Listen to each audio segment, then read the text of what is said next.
Welcome, everybody, back to another cutting edge interview. And this week we have one of the most decorated, well, one half of the most decorated tag teams in wrestling. He has a table. Luckily for me, he's sitting on a chair at a table, looking through a screen, just about to talk to me. It is Mr. Dvon Dudley himself. How are you, sir? I'm good, not bad at all. A lot of running around here in Dudleyville, but I made it to the podcast. You did make it to the podcast, and we are forever grateful for you to do so.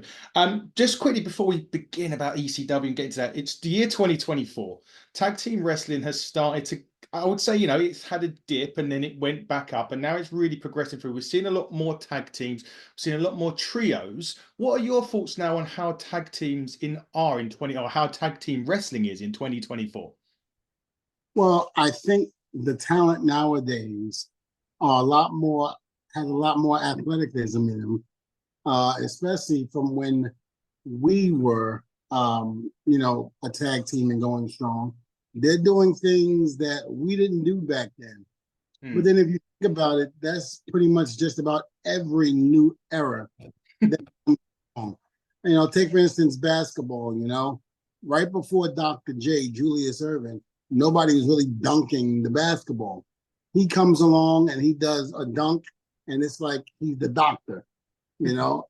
And then all of a sudden, Michael Jordan comes in and just, so it's one of those things where each generation gets faster, stronger, bigger, and they start thinking of more crazy things to do. Yeah, they So certainly do. yeah, I mean, I'm a big fan of the Usos, and I know they say, well, they're not together anymore, but in my heart, they will always be together, regardless to what storyline they're doing. The Usos, as far as I'm concerned, are the top tag team to beat. And everybody goes, oh, what about the New Day, FTR, and all of that? FTR is good. I'm not saying that they're not. They are good, but there's something about the Usos that I just can't let go. No, I agree. I think they are the best tag team currently. FTR run a close second for me. I like it because they're kind of old school with a bit of blend of new school. I grew up sort of, late 80s. So it's like, Midnight Express, Power Glory, Rockers, Demolition, Legion of Doom, people like that. So I remember that. So FTR give us a bit of that with a bit of sort of new age wrestling, I think, back in. But the Usos for me are top. But let's go back way back when. ECW. So in England, we didn't really get a lot of ECW. We got it like a month delay at like 3 a.m. on a TV station called Bravo. What was it like working? I mean, they were like, it was crazy times in ECW back then. We had Just Incredible on recently. So two questions. What was it like working for ECW? And secondly, if ECW had a streaming deal, like if internet now, as much as it is, and all the streaming stuff was available then, now, would they still be here, do you think? Well, to answer the first question, it was like being in ECW was great. Mm. We were a family. We were a bunch of misfits that nobody wanted, but yet Dr. Frankenstein, Paul Heyman, us into stars and did for us what nobody else could do. It was just one of those things where I'm very proud to be a part of that era, to be a part of that crew. And when people talk about ECW, with so many stars that come out of there that are remembered, the Dudley boys are usually number one when you talk about ECW. So I'm happy about that. You've had so many other stars: Taz, Sabu, RVD, Shane Douglas, Bam Bam Bigelow, Chris Candido, Francine, the Pit Bulls, the Eliminators, the Gangsters. I mean, I can go on and on. Axel Rodden, Ian Rodden. There's so many people that have come out of ECW that is still remembered to this day. And again, it was an honor, privilege to be a part of that. Now, the second question, would ECW be around with all the streaming? I'm going to have to probably say no.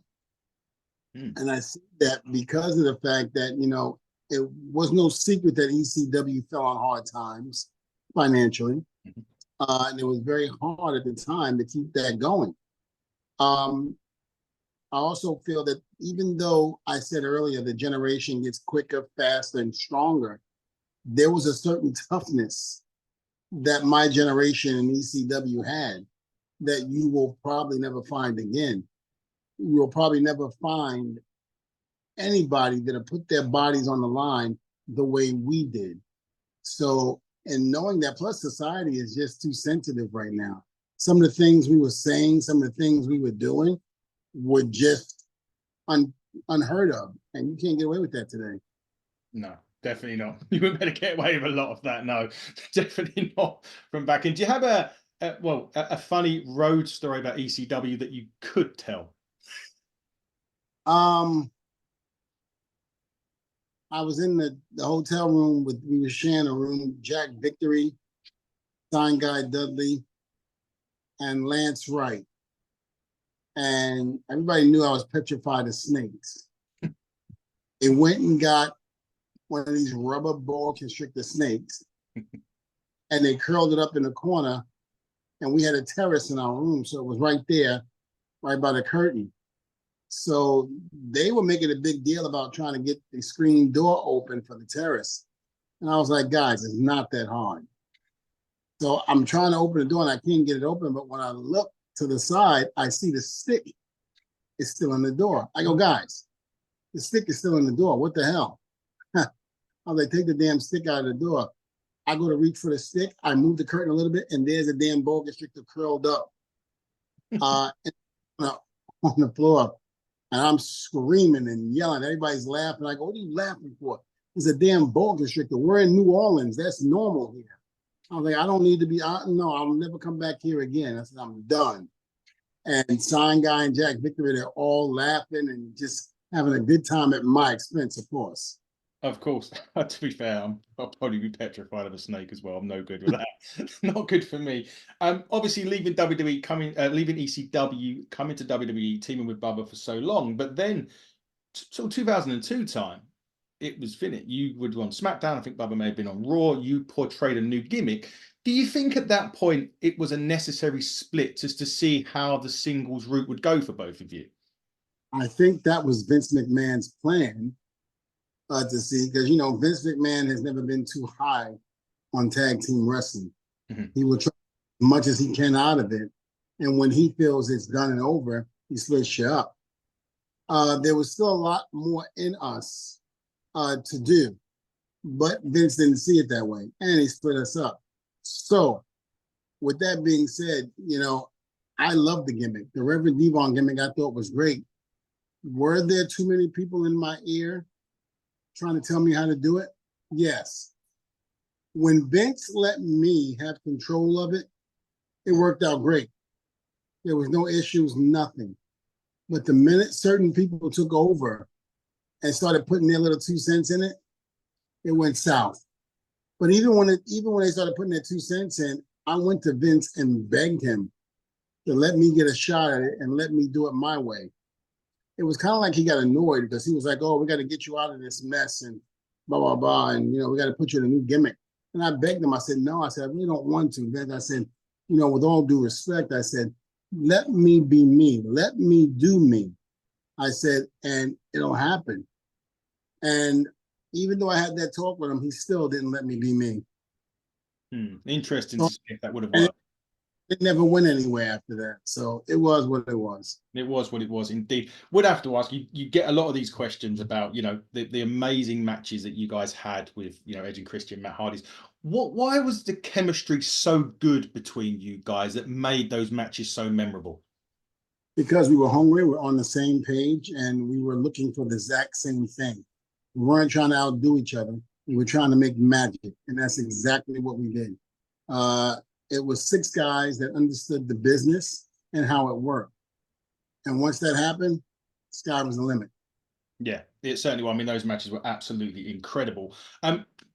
WWE in 2005 brought back what it was meant to be One Night Stand. I know they've done a couple and then rebranded ECW.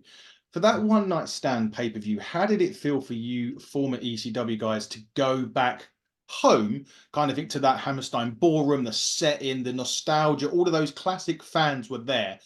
What was that day and night like for you doing the One Night Stand initially? Well, the Homicide Ballroom, that wasn't where Mm, ECW should have been. yeah. It was a time to say goodbye to something that helped us to become stars. And I was very happy with that.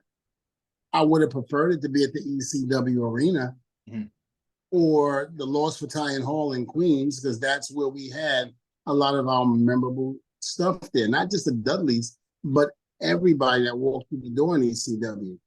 So, it is what it is where we had it, but we still created magic and history that night. And it finally gave Vince McMahon, uh, it finally made him see what the big fuss about ECW was. Because although, he might have had an inkling of what it was, he still didn't know. But he had to sit through a whole show and watch these bloodthirsty ECW South Philadelphia, New York fans and things that he would never put on his TV, but he allowed it to be on this because it was ECW, how it worked and how the people loved it, and just how much of a diehard fans were of ECW. He's got to remember, if it wasn't for ECW, there would be no Attitude Era.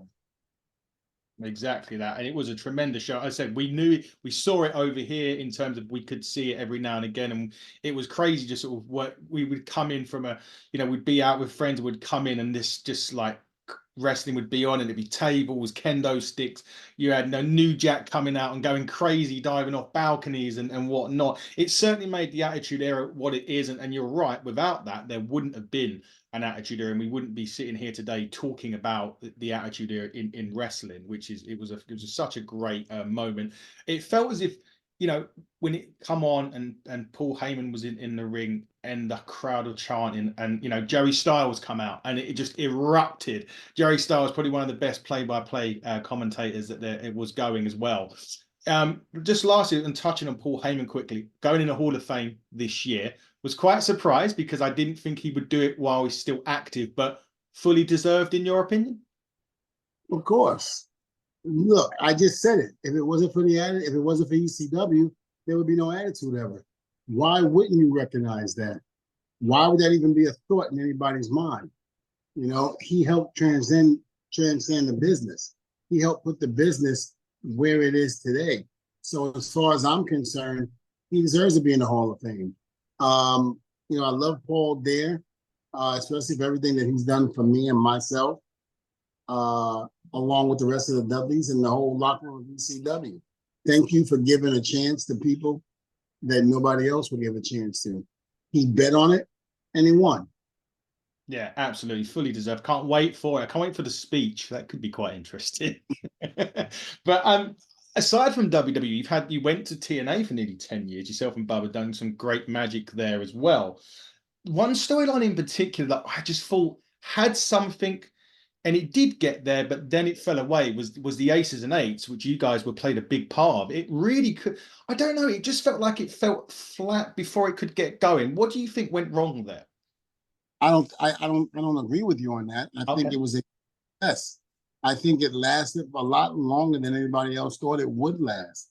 If I'm not mistaken, I think it lasted about 3, maybe almost 4 years.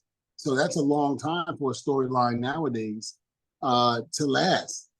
But Eric Bischoff was the creator Mm. of the Eight. And so with that being said, when other people that were coming in to TNA that was quote unquote office, thinking that they had an idea of how Aces and Eights should run, Dixie gave them full blanche to go in there and mess things up. And that's exactly what happened. So Aces and Eights could have probably went off another 3 or 4 years, but it didn't. And it was because people were sticking their nose in where it didn't belong. Yeah, it certainly felt something was exactly for us. It felt as if it was really hot. It was getting hot. Obviously, Bully Ray turning, joining you guys was amazing in the cage. I loved it. I just thought it was, I don't know, I just felt it kind of fell flat when it could have, as you said, had a lot more legs to it when maybe as you say that the back office people there may have ruined that, or people within power there may have ruined that for sure.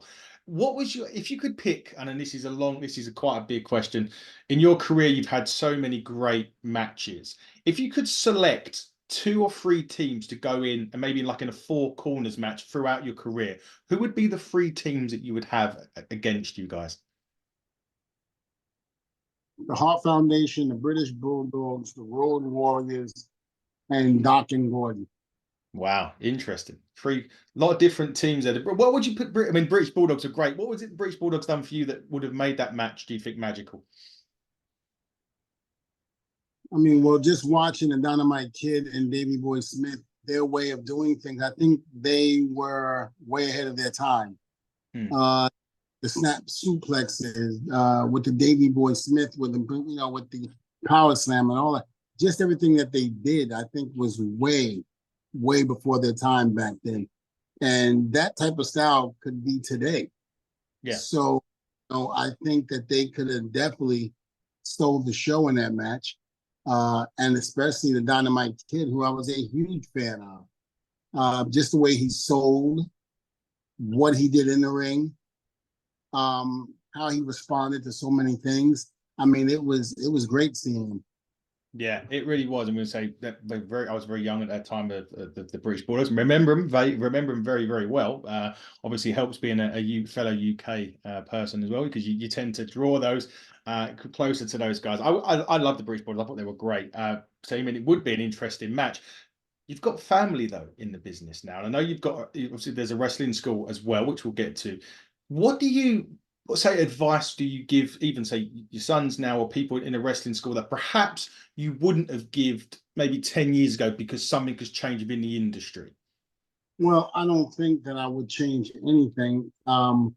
It's always been taught to me, and it went from generation to generation. Respect, Mhm. know your craft, and learn the business from someone who's been somewhere. I don't care how much this person tries to profess his love for the sport or for the companies at hand. If he ain't never been, but yet he has that much love for it, how is he going to tell you how to get to someplace that he's never been? Mm. Go, you have to be with someone that basically knows the business inside and out, that has created something in terms of a name or some type of history within the business. I think once you find people like that, the sky's the limit. Yeah, indeed. Indeed, I agree. I mean, there's got to be loads of different things to be able to, sort of teach and learn when you're at school. But your boys kind of was on TNA before they, before they started this. Did that kind of help them a little bit? Did they sort of, when they were in TNA and all that storyline happened, did it give them a bit more of a, oh, we'd like to do this one day? They had always wanted to do it even before TNA. Mm. It was a confidence booster to let them know that they could do it. And I was very happy, in the end, that they were able to shine and do what they do. It's like I'm very proud of them today. Mm. Um, my boys are very, very talented. And I believe that they're even better than me and Bubba in terms of athlete wise. They're stronger at the age that they're at now. They're a lot stronger than what we were. They have a lot more oomph about them than we do. But I don't know if they're at the level of toughness. I think they're tough. But for us, we had to be sick individuals to do what we did. Yeah. Coming from going to ECW, you certainly needed to be, very sick and twist-minded in there for the stuff that they do. They recently, I think last year, competed in the Crockett Cup in the NWA. How was that experience? When we cover the NWA on this channel, we can't watch it anymore. Unfortunately, it's not. We haven't got the CW app, and we can't get it. But how did they enjoy the Crockett Cup experience? Oh, from my understanding, they loved it. I think we need to have them on their show, have them on your show, and ask them yourself. I would I love to have them on your. I can't speak for them, but they, as far as I know, they enjoyed themselves. They had a really good time. They met some interesting people, and they got some good advice from people as well. Definitely. I definitely agree, because obviously knowing the roster and the people that work behind the scenes, there's certainly a lot of experience there to sort of, draw upon and to ask those questions. And yes, we would love that your sons on the show. I'll have to reach out to them and see if they could spare 30 minutes of their time. We'd love to have a chat with them. As we're kind of winding down, Dvon, we're getting near the end of the interview time now. WrestleMania is coming up. We're 2 weeks away. Yeah, 2 weeks. Obviously, a two-night thing now. So, two questions. One, what do you make of it being 2 nights? And two, is Cody going to finally finish the story? I'll go backwards here. I don't know if Cody's going to finish the story or not. If he doesn't, then he doesn't. Apparently, they have something in mind. I think fans need to stop crying and bitching about it and just watch the show. Okay, it's a male soap opera, guys. Stop trying to hijack the show and watch. Back in the day when I was watching wrestling, there was no internet.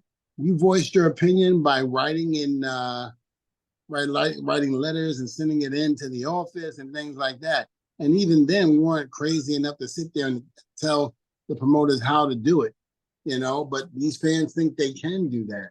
And that's some of the problems today with the business. You're not going to sit up there and tell Sylvester Stallone how to do another Rocky movie, but you can tell us we can do our jobs. Remember, you pay to see us, not to be sitting up there in the office and writing the storylines. Let us do that. And if you honestly think that Cody Rhodes isn't happy with what he's doing now, storyline-wise, with The Rock and everything else, you're out of your damn mind. Go back in your parents' basement and wait for the apple pie to come down, and then get on your internet and start crying again. That's what you need to do, because if Cody walked away from something like AEW, which he helped create, and he could pretty much do whatever he wants, I'm sure he could probably do the same thing again. So if you think Cody Rhodes is not behind all of this or helping, then you're out of your mind. Let them entertain you the way they should be entertained, and leave it alone. Enough said. But as far as having 2 nights of WrestleMania, you have to at this point. You can't jumble everything in one night anymore. It's becoming too much. Even if they're the best matches in the world, try to sit through 11 to 12 matches from 6:30 in the afternoon to 1 in the morning. It's very, very hard. And if you have a lot of kids at the show, it's very hard for their attention span to last that long. So you need to break it up into 2 nights. Smart and brilliant idea, whoever came up with that. Yeah, I agree. I enjoyed the 2 nights of WrestleMania, and I wholeheartedly agree with the whole Cody situation with people trying to dictate it. I love the fact that The Rock come back, and I even love the fact we were going to get The Rock Roman, because people seem to forget that that was the match everyone wanted before last year's WrestleMania anyway, right? Mm-hmm. So why didn't they just let it plan out? Hey, listen, I'm not one of those crybabies. I was one of the ones that waited to see what was happening with Bait and Breath, and we still are waiting to see what's going to happen with Bait and Breath, because it is still going on, and it's still one of the best. Well, certainly one of the best storylines Bloodline has been for many, many years. Anyway, so let it pan out. Let it pan out, people. But Dvon, it has been for me an absolute honor to talk to somebody like yourself that's had such a decorated career in wrestling. Thank you for taking up some of your time today to talk to me. It's been an absolute privilege for you to have you on the show. Yes, we'll try and get your sons on at some point. I will definitely try that. But for everybody at home, thank you so much for watching and tuning in. He has been one of the most decorated tag team wrestlers of all time. You can get a table and put someone through it now, just not me. He has been Dvon Dudley. I have been your host, Adam Cousins. And until next time, everybody, take care, all the best, and good night.